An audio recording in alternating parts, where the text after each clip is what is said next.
right, let's talk more about the markets and where investors can look to put their money amid all this volatility. We're joined by Allianz Chief Economic Advisor Mohamed El-Erian. I think we're rushing all the volatility story. We are sort of rushing it a little. We had a couple of days. We lost 2% total in 2 days, 1% yesterday. I guess midday it was down 450, and people see that, which is still not a very big percentage move. But it closed down, 250. So 2% from all-time highs. Is it on your radar yet as something we need to be concerned with? Or, I mean, I think you said there would be. Yeah, I think we should expect volatility because there's so many uncertainties out there.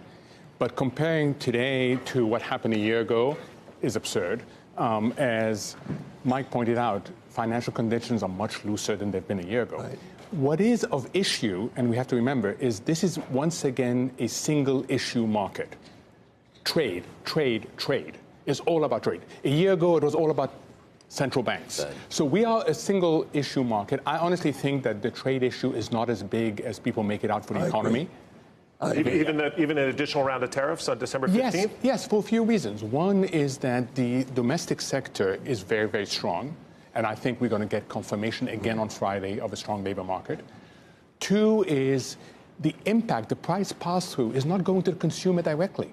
It is being taken by the suppliers and a little bit by corporate profits. But you're not concerned about global contagion? I mean, Trump is with Merkel. What about Germany? What would the impact of the escalation be on Germany? So look what happened with the discussion about Europe. We've gone from the auto sector, which is consequential, to champagne and cheese, which maybe is consequential for Joe, but for the rest of the economy, it's not that consequential. I just think this whole trade issue is overblown.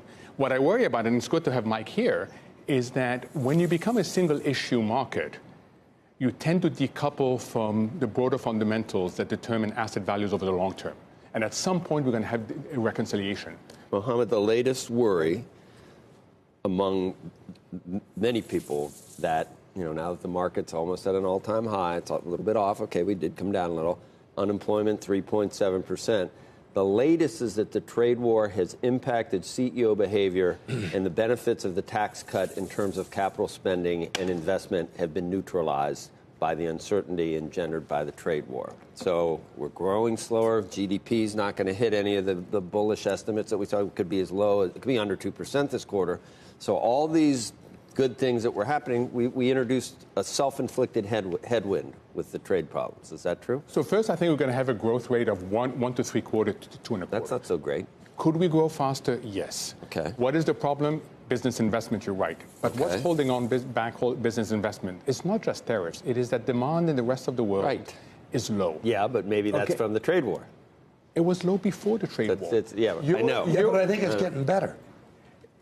Unfortunately, Ken, I don't buy into we've bottomed up because I don't see Europe reacting in terms of pro-growth policies. That's the issue. I think what we should be doing is encouraging other countries to implement pro-growth policies. Europe has done nothing since Germany about 14 years ago. Nothing to promote productivity and to promote growth. Have you spent time in Brussels? I have time in Brussels. I've spent time in Germany. Not a lot of conversation about pro-growth. There isn't. No. And Brexit has dominated, and then the German political situation is also sucking oxygen out of policymaking. So I've argued that they're doing the chicken and egg, that the slowdown in Europe and China that we're seeing as part of the reason for no business investment is also caused by the trade war. And then I said, wait, there's been so many things that have already been problematic in Europe long before the trade war. Let me tell you what bothers me about this discussion, and all discussions. I hate when you get bothered. What? I hate when you get bothered. We didn't want to bother you. Let me tell you what I find interesting instead of bothered. Okay. We tend to focus so much on the next trade, on the next day, on the next week. If you want to be successful, in my opinion, take a good, hard look at something and ask yourself the question, is it technologically beneficial? Is there growth where it's going? You take something like, why am I excited about option care? People are getting older. People can't get to hospitals. People don't want to go to hospitals for their infusion needs. They get sick. All these traders and all this in and out, first of all, the tax laws work against you because whatever you make, the government gets a big bite.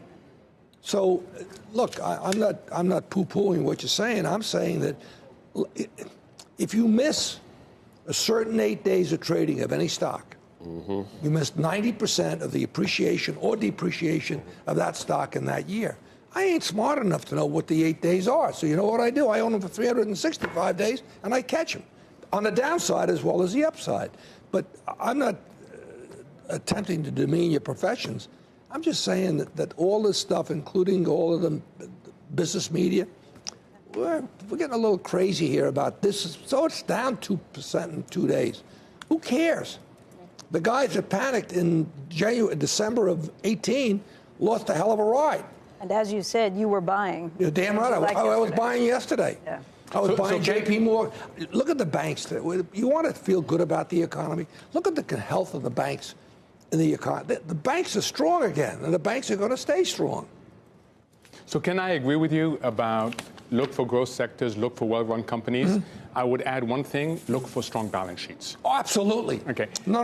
The problem, the problem is that the industry has shifted to index investing and away from exactly what you're saying. Yes. And the minute you go to index investing, then you start getting impacted by these macro factors, and you lose sight of what you say is critical. That's why I say investors should look to access the real equanomy more directly. Well, earlier, Mohammed, I said I was concerned about the private equity world, where they're reaching for EBITDA 12 times, 13.